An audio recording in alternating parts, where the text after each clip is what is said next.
Welcome to this online lesson on treatment of the Plains Indians by the US federal government. How did the US federal government treat the Plains Indians between 1830 and 1851? The aims are to know some of the laws passed against the Indians, and yes, I do use that word against deliberately, explain the impact of laws on the Indians, and to evaluate the reasons why the US government acted in the way it did. As a do now task, the Plains Indians believed that you couldn't really own land, especially not in the same way that Europeans believe that land could be bought and sold as a commodity. Why might their nomadic lifestyle make them believe this? And how might this cause problems with white settlers? Take a few moments to answer those do now questions and pause the video while you do so.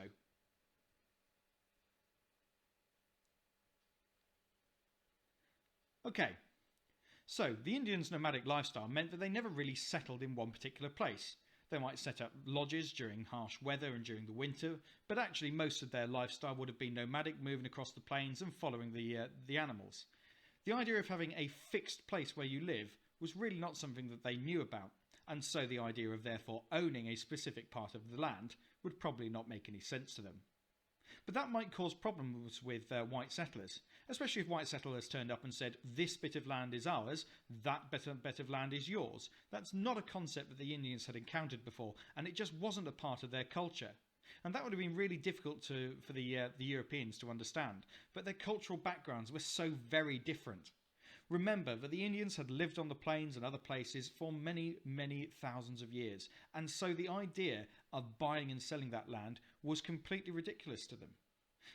Equally, for the Europeans, they had lived for hundreds of years, possibly even thousands of years as a culture, buying and selling land. Even the Romans understood this as a concept. And so these very vastly different cultural backgrounds could very often lead to conflict and to friction. Let's see how. First of all, let's get some key words and terms down. Incloak's compendium of annoying old-fashioned words that you need to know today are the United States. This is a federation of states ruled by one government, as in the United States of America. Secondly, federal government.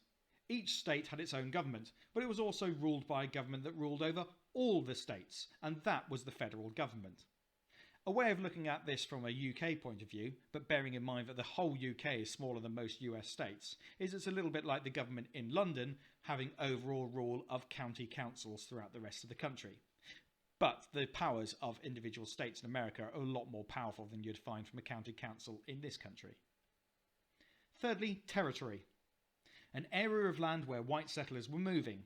They were not yet part of the United States, but they could apply to the federal government to become a state if their population reached the right level. Frontier. The border between two areas, for example Indian land and white settlers' land. 5. Reservation. An area set aside for the Indians, but still managed by the federal government.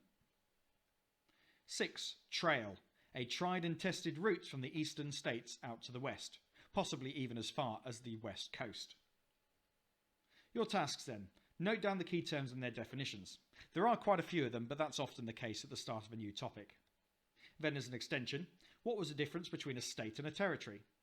And then, the UK is made up of counties, but it is not a federation. Why?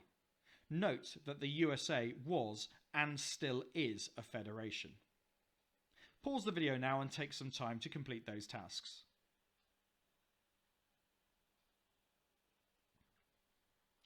Okay, hopefully we've recognised that a state is an official part of the United States under the command of the federal government, as well as having its own local government and rules, whereas a territory is associated with the United States but is not a fully fledged member of the United States yet. As for the UK being made up of counties, but is not a federation, remember that each of our counties in this country have only limited powers, and so the federal government, or rather the national government in London, has control over all of them. Where this differs a little bit is with devolution in such areas such as Scotland and Wales, where they have some powers to make their own laws, and also the power sharing agreement in Northern Ireland. But to cover all of that would be another lesson in political history, and certainly not one that's relevant to today's task. Let's bring things back on track. We're going to create a timeline of key events now. Your tasks are to draw a line in your book or on a piece of paper that's 22 centimetres long. Make a mark for each centimetre using a ruler. It's a good idea to do this with a pencil, because if you're anything like me, you'll make a horrible mess of the first 5, 6, 7 or even 9 attempts.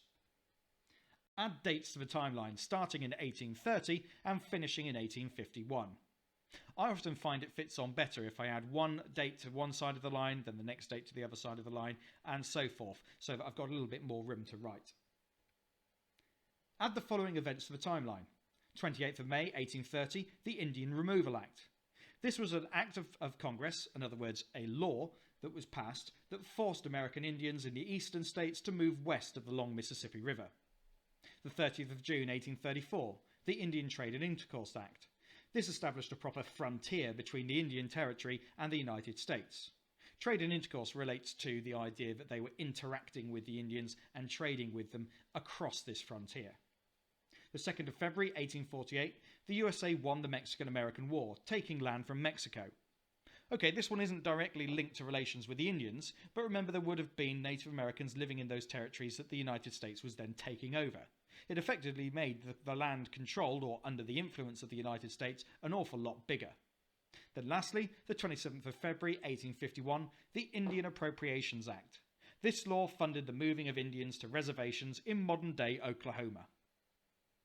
This is the start of the movement of Indians onto reservations. That is a process that in future decades would accelerate very dramatically. But this is only the start, and it's basically allocated federal money to this purpose.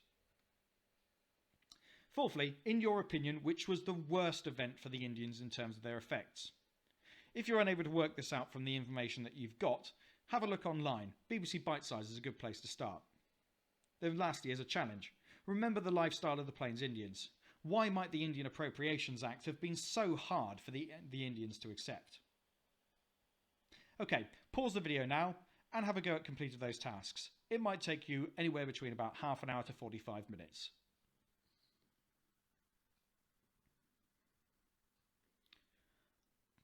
Back so quick. Okay, let's consider some answers. Hopefully you've laid out your timeline now and you've got space to make some extra notes if you need to. In your opinion, which is the worst event for the Indians? Explain why. Well, none of them are particularly good.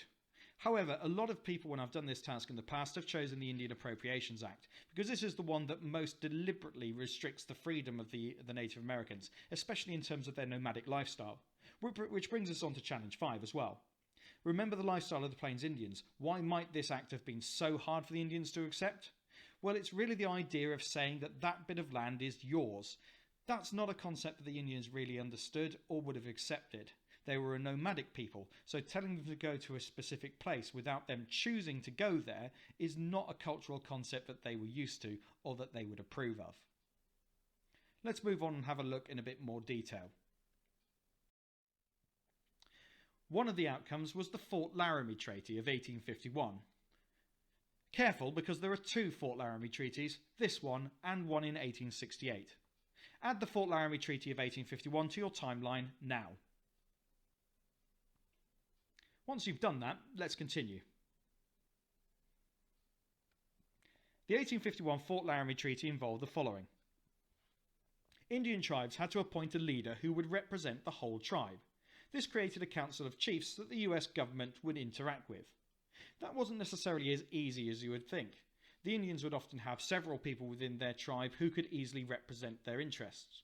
But equally, the Indian tribes often also had sub-tribes, and they wouldn't necessarily agree to having one representative at all.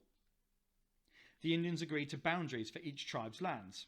Again, this would have been a very strange idea to them. This didn't introduce reservations, but it certainly made it easier to introduce reservations later on. So, here's another summary of what the Fort Laramie Treaty involved. The Indians agreed to end fighting between tribes, and then the US government agreed in turn to protect the Indians from white Americans, including migrants trying to settle on the plains or trying to cross them using the Oregon Trail. More on that in another lesson. Also, the Indians agreed to let railroad surveyors enter Indian territory in safety. And the US government agreed to pay the tribes an annuity, this is a yearly payment, think about annual, of $50,000 as long as the Indians kept to the treaty. Again, the Indians didn't have a system of money originally, so this would have taken some getting used to. Then the Indians agreed to allow the government to build roads and army forts in their territory. So the US government agreed to, oh no, hang on, that's it.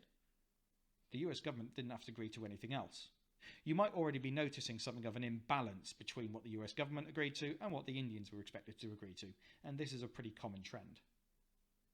And lastly, the Indians agreed to pay compensation if they broke the treaty, for example by attacking migrants. And it might be difficult to control all the tribes and keep them from doing that. Although it is true that in the early years especially, the Indians were probably more likely to help migrants than to hinder them. Pause the video in a moment and make some detailed notes about the Fort Laramie Treaty and its outcomes, either on your timeline or on a separate piece of paper or within a Word document. Pause the video now. It really is an important treaty, that one there, so I hope that you've got the appropriate detail down. If not, do spend a little bit more time on it. We're now going to use some maps. If you aren't able to get hold of a map, you might have to try and draw one freehand, which probably won't work out that well. But I have included in the description to this video a link to a suitable map. However, you will have to ignore certain numbers of the state boundaries, as they simply didn't exist at the time. I've included on this screen a colour copy of a map of the USA as it would have appeared in 1834. Remember, in 1830 the US government passed the Indian Removal Act. This established a frontier between the white settled territories and states and Indian lands. Notice on this map that the colour coding is as follows. The pink areas are the fully fledged states that are part of the United States of America. The orange areas are territories which are likely to become states later on once they've actually got enough population. At this time, Oregon country was shared with Britain, which was dominating Canada. Other countries dominated southern and western parts of the United States. Mexico, for example, dominated most of what we would now call Texas and California, Arizona and other places. And then there were small areas which were disputed frontier areas. This is where fighting between Mexico and the United States took place. Note as well that there is a green line. This represents the Indian frontier that was established by the Indian Trade and Intercourse Act. So your tasks. Choose a colour for each of the following and create a key on your map. States, territories, other countries, disputed areas, which are the areas that people fought over. Then colour in the relevant areas on the map, but try and be accurate. Thirdly, do you think that the Indians were treated fairly by being made to live in the Indian territory? Explain what you think. Oh, and before you attempt that, if you are going to print your map, you'll need 2 copies. You'll see why later on. Okay, pause the video now and attempt those tasks.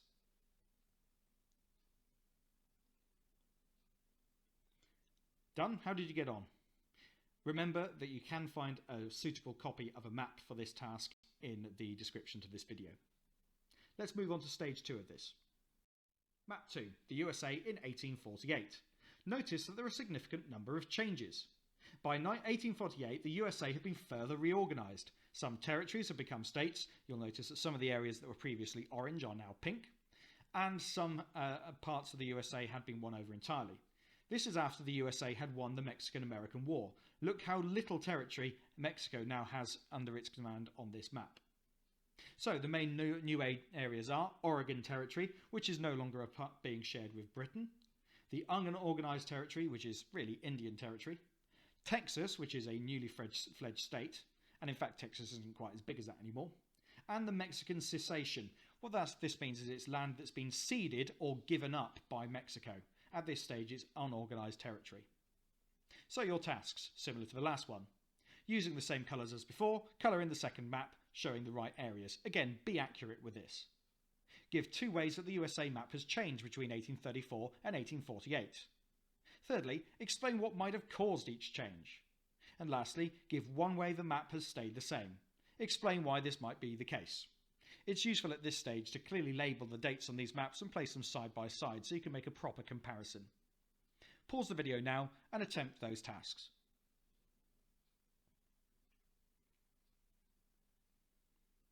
Okay, hopefully you've noticed some of the main features.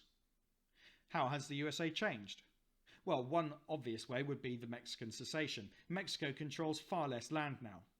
Another way is that certain areas have been stopped being territories and are now fully fledged states.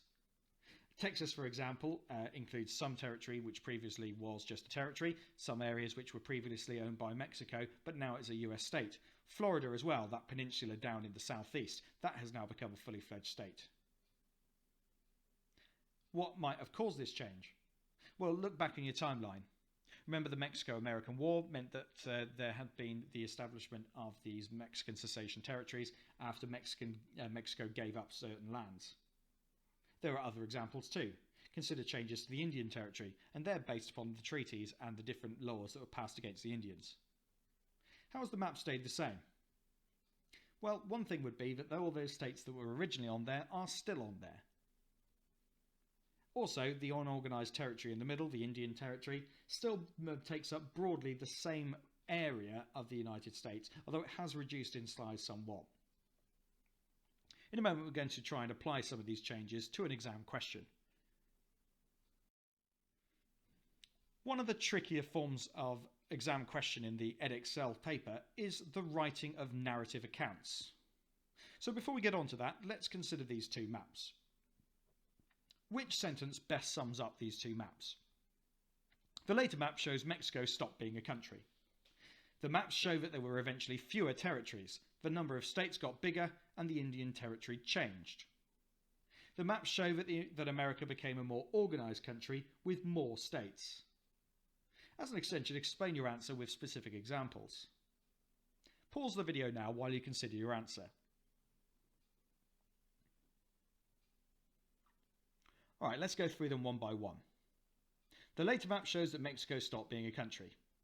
No, it didn't. I mean, it's still a country now, so that doesn't seem to make any sense, does it? That one's just plain wrong. If you put that one down, you're wrong. Correct your work, please. The maps show that there were eventually fewer territories, the number of states got bigger, and the Indian Territory changed. All of that fits the later map very well if we can make a comparison. There are fewer territories, there's only 2 left in 1848, and there are far more states.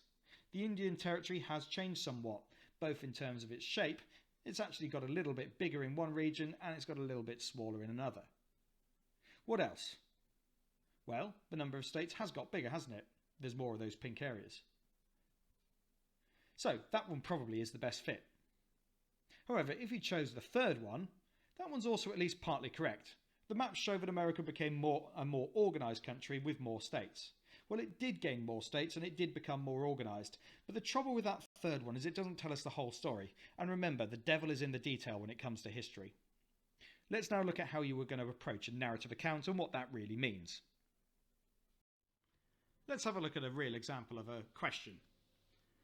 Write a narrative account analysing the ways in which the US government policy towards the Plains Indians developed in the period 1830 to 1851.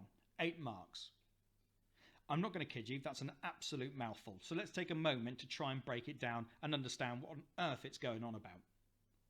Firstly, this phrase narrative account. This tells us that you're going to have to tell a sort of story, and so your events need to be included in order. Analysing. Alright, you can't just list those events and say what happened, you need to explain how they're linked together. If you're not doing that, you're not analysing. Government policy. Well, that term really means actions by the government or laws that they pass. In this case, towards the Plains Indians. 1830 to 1851. Right, that should be fairly straightforward today because that's the date range that we've been looking at. However, when you get to the real exam, remember, you'll have a lot more examples to draw upon. So if, for example, you included a brilliant analysis of the effects of the 1868 Fort Laramie Treaty, that wouldn't fit within that date range, and so you would actually not get the marks at all. Finally, remember this is an 8-mark question.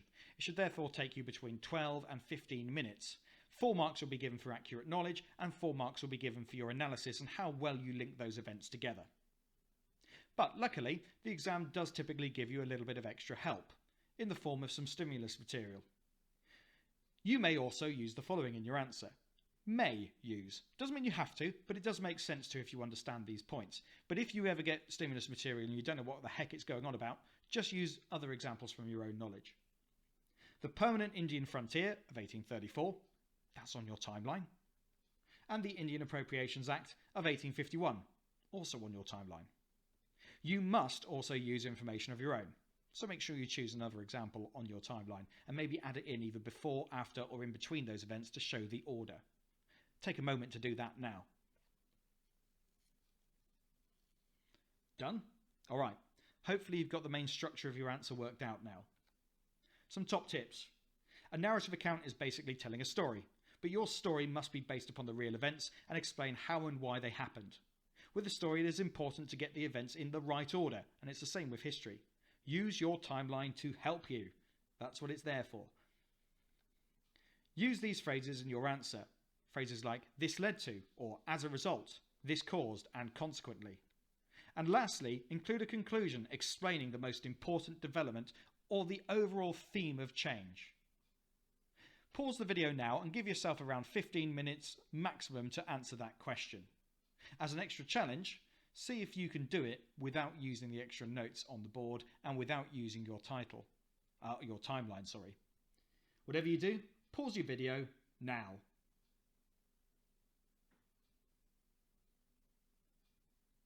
Alright, let's have a look at an example answer and see how you get on. Let's have a look at my model answer. One early policy towards the Indians was the Indian Removal Act of 1831. That's the first part of the stimulus material, remember. This involved making the Indians leave the land east of the Mississippi River and living in Indian territory to the west. This affected the Indians by forcing them away from land that they had always had the freedom to move and live, and beginning the process of taking land away from the Indians.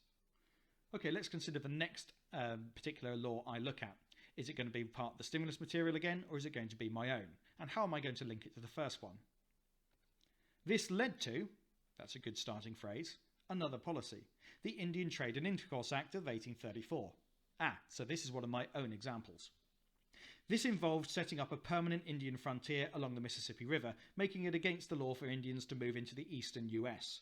This affected the Indians by further restricting where they could live and move. They were not only now made to live in the Indian Territory, this was enforced by law. That's showing a development compared to the earlier act. Let's see if I use the other bit of a stimulus material as my third example. As a result of this, the Indian Appropriations Act of 1851 was passed. Bingo, there it is. This involved taking Indians away from the Indian Territory established by the laws in 1831 and 1834 and putting them in specific reservations in Oklahoma. This affected the Indians by taking away any remaining part of their nomadic lifestyle, as after this law they were forced to live in specific areas rather than follow the buffalo across the plains. Okay, I've maybe overcooked that a little bit. The reservations process started here, but it wasn't really enforced in the way that it was in later decades. Overall, the change in policy towards the Indians was to gradually take more and more of their land away so that the US government could use it for their own purposes. The laws became increasingly harsh and restrictive, starting in 1831 with making the Indians move west of the Mississippi, then backing that up in 1834 with a permanent frontier, and finally moving the Indians onto reservations. The policy meant that the Indians went from living a nomadic life with a huge area of land to being forced to settle in small areas of land. Alright, so we've got a conclusion where I sum up those changes and I begin to identify the overall theme here. Alternatively, you could choose just one of the examples you've looked at and explain what makes that one most important.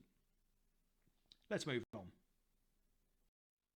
Finally, in your view, what was the biggest injustice suffered by the Plains Indians in this early period? Why do you think the federal government acted like this? And what motivated them? Was it money? Was it their religion? Was it racism? I suppose it could have been a combination. Here's an uncomfortable fact though. Even today, many Indians live on reservations, and that process began with the Indian Appropriations Act. They have the lowest average life expectancy and living standards in all of America. And surely that fact alone must be a seriously uncomfortable one to confront. And on that rather somber note, we're going to conclude this lesson, but by all means make your own reflections on these last points. But for now, I'll say thanks for watching this video, thanks for taking part in the activities, and if you found it useful, please like the video and consider subscribing to this channel where there'll be more coming. Thanks very much, and goodbye.